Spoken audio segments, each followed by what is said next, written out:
안녕하십니까, 노선호입니다. 3월 1일 화요일입니다. 3월 1일 화요일 3.1절이죠. 그래서 3.1절이기 때문에 3.1 독립운동과 그리고 선조들에 대해서 한번 또 생각해보는 그런 날이 되었으면 좋겠고, 오늘 우리는 쉬지만 미국 시장도 열렸고요. 또 지금 현재 중국 시장도 움직이고 있습니다. 그래서 오늘 새벽 마감된 미국 시장부터 살펴보고, 또 오늘 2월 수출입 지표 발표가 있었기 때문에 그 부분에 대해서도 간단하게 정리해보는 시간 갖도록 하겠습니다. 미국 시장은 하루 종일 좀 롤러코스터를 탄 끝에 혼조 마감을 했습니다. 나스닥 지수는 0.41% 정도 상승을 했고, 다우존스는 0.49%, 그리고 S&P 500 지수는 0.24% 정도 하락하는 모습을 보였습니다.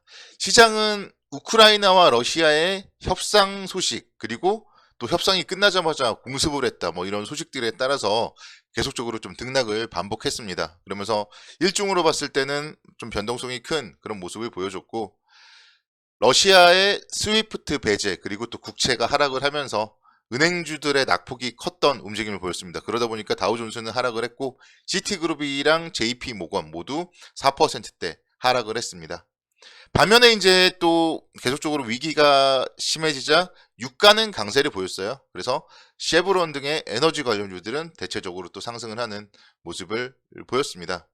테슬라 같은 경우도 한 7%대 강세를 보였고, 나스닥 지수가 상승을 했던 거에서 볼 수 있듯이 좀 반도체 관련주들도 대체로 좀 강보합, 그리고 애플과 마이크로소프트 같은 경우도 소폭 상승하는 모습을 보였습니다. 일단은 미국 시장 그래도 혼조 마감을 했고, 이런 부분들은 시장에 그래도 악재는 아니지 않나, 이렇게 말씀을 드릴 수가 있겠습니다. 오늘 중국의 이제 2월 제조업 PMI 지수가 발표를 했는데요. 50.1을 발표하면서 시장 전망치 50.0을 조금 상회하는 모습을 보였습니다. 그래서 상해 종합주가지수 같은 경우에 오전장 0.2% 정도 강보합권 움직임 기록을 하고 있고, 이런 부분들 역시 봤을 때도 아시아 시장 전반적으로 크게 문제는 없다, 이렇게 말씀을 드릴 수가 있겠습니다. 그렇다라면은 이제는 또 우리에게는 가장 중요한 게 대한민국 경제가 얼마나 잘 돌아가나, 대한민국의 수출입 지표는 어떻게 되나, 그게 중요하다, 이렇게 좀 말씀을 드릴 수가 있겠는데요. 2월 수출 일단은 상당히 좋았어요. 539억 달러 기록을 하면서 전년 동기 대비 무려 20% 증가를 했고, 무역 수지도 다시 한번 흑자를 기록을 했습니다. 작년 12월과 올해 1월에는 무역 수지가 2개월 연속 적자를 기록했는데, 무역 수지가 2월에 흑자 전환에 성공을 했다, 이런 부분들도 시장에 조금 긍정적인 원인이 아닐까, 이렇게 말씀드릴 수가 있겠습니다. 오늘 11시부터 보도할 수 있는 산업통상자원부의 보도자료 한번 살펴보도록 하겠습니다. 앞서서 간단하게 언급을 드렸지만 2월 수출 수입 539억 달러, 그리고 수입은 530억 달러. 그래서 무역 수지는 흑자를 기록을 했다.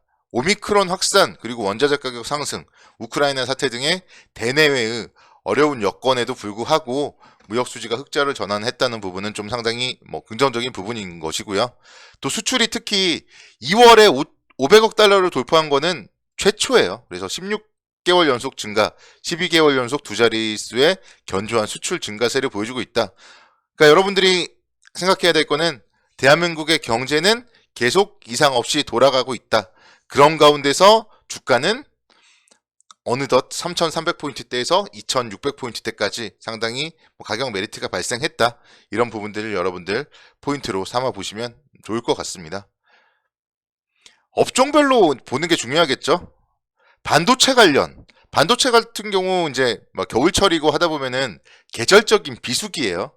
그래서 항상 4분기의 실적이 상당히 좋은데 1분기는 4분기보다는 안 나오는 그런 비수기인데요. 그렇지만 역대 2월 중 처음으로 반도체 수출이 100억 달러를 돌파했습니다. 그러면서 10개월 연속 수출 100억 달러 달성을 했다. 그래서 반도체 관련하여서 우리가 우려감이 있겠지만, 그래서 최근에 주가의 움직임이 좋지 못했지만 그래도 지금 자리가 기회가 아닌가, 이렇게 말씀드릴 수가 있겠습니다. 삼성전자 보세요. 삼성전자 72,100원입니다. 현재의 가격대. 어찌어찌 하다가 만약에 앞자리가 6자로 바뀐다 그러면은 그때는 반드시 좀 매수를 해야 될 자리가 아닌가 이렇게 말씀드릴 수가 있겠고, 뭐 여기서 8만 원만 가도 10%예요. 그래서 삼성전자 충분히 삼성전자만으로도 10% 이상 수익을 거둘 수 있는 자리다. 그렇게 본다면은 뭐 은행에 예금을 하는 것보다는 삼성전자 주식을 지금 사놓는 게 가장 바람직한 좀 투자가 아닌가 이렇게 말씀을 드릴 수가 있겠습니다. SK 하이닉스 마찬가지죠. 사실 뭐 13만 5천 원대의 좀 벽을 뚫지를 못했어요. 2월 달에 그래도 시장에서 가장 강한 주도하는 종목 중에 하나가 SK 하이닉스였는데 다시 뚫지를 못하고 다시 또 내려오고 있어요. 다시 또 내려오면서 12만 원대 아래 이렇게 내려왔을 경우에는 121선 라인 상당히 좀 지지하면서 쌍바닥을 만들 때는 매수의 기회가 아닐까 이렇게 뭐 설명을 드릴 수가 있겠습니다. 그래서 반도체 관련주들 뭐 상당히 좋다 이렇게 말씀드리겠고, 디스플레이 관련주 좀 오랜만에 좀 말씀을 드려야 될 것 같습니다. 우리 대한민국께서 상당히 좀 좋은 경쟁력, 좋은 기술을 가지고 있는 분야가 디스플레이 업종이고, 그 중에서도 이제 고부가 OLED 분야에서 시장 확대 흐름이 이어지면서 11개월 연속으로 수출 플러스를 달성을 했습니다. 디스플레이 같은 경우 사실 LG 디스플레이 같은 경우 정말 여러분들 뭐 손실 보신 분들이 가장 좀 많은 또 종목 중에 하나인데요.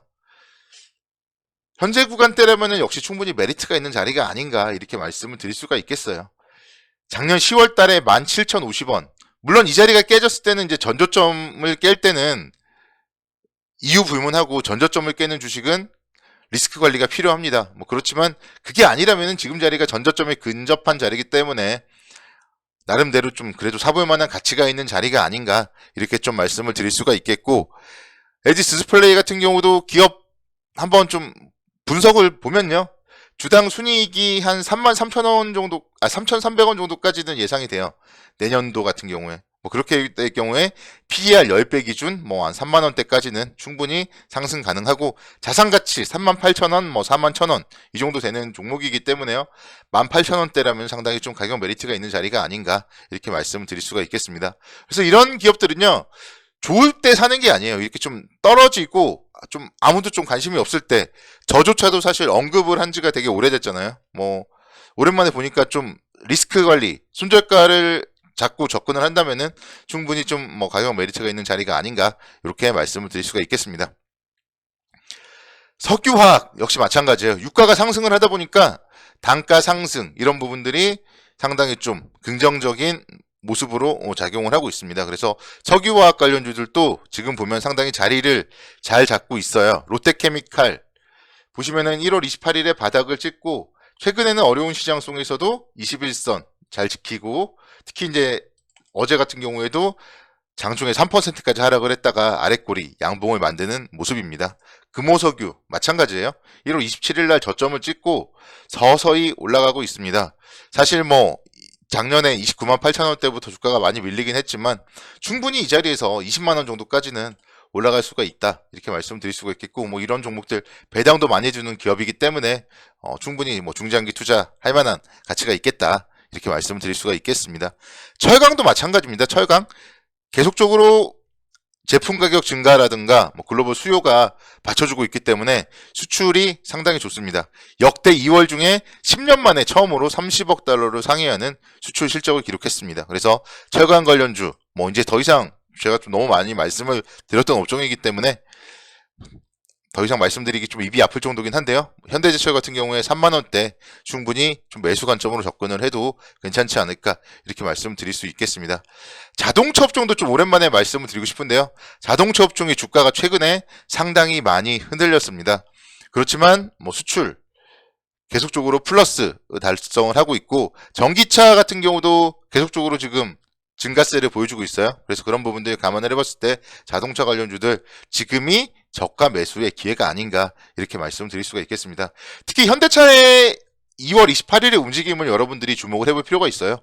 장중에 무려 3%까지 하락을 했다가 강보합권까지 끌어올렸어요. 그래서 바닥권에서 아랫꼬리 손절 다 유도하고 좀 반등하는 모습, 이런 모습들을 봤을 때 자동차 관련주 지금 자리 현대차라든가 기아 모두 다 좀 저점 살 자리가 아닌가, 중장기적 관점에서는 충분히 매수의 기회가 아닌가 이렇게 말씀을 드릴 수가 있겠습니다. 그래서 이렇게 좀 수출이 좋다 이 부분에 좀 위안을 삼고 여러분들 수출이 잘 되는 업종, 종목을 중심으로 3월에 좀 관심 있게 지켜보신다면 수익을 많이 거둘 수 있을 것 같습니다.